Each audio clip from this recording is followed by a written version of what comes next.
Hello folks, today we are recording the inaugural video of our channel, and this one happens to be about making flails for your mech. First up is a piece of 4-foot chain.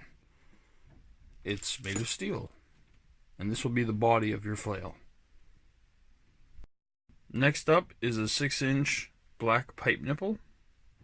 This will be your handle. The third part is an 8-inch eye bolt, which will be the internals of your handle. It's got a nut on the end there. You also want some washers in there to hold everything stable on the handbar of your flail.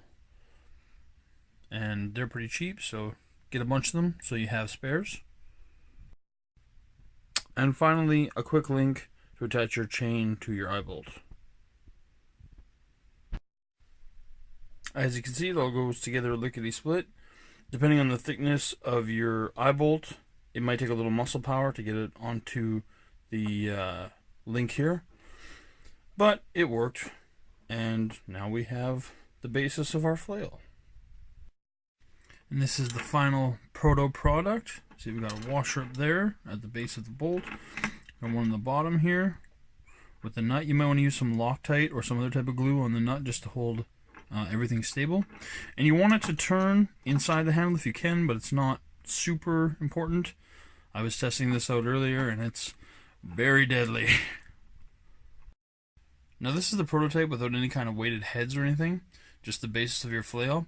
And it costs about, materials wise, $30 or so after tax, that in Canadian money. So American, that's probably 23 or 25 bucks.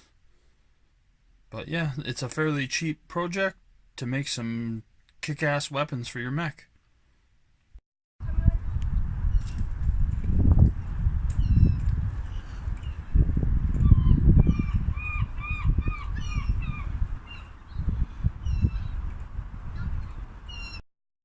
So there you have it, the prototype base for the flail.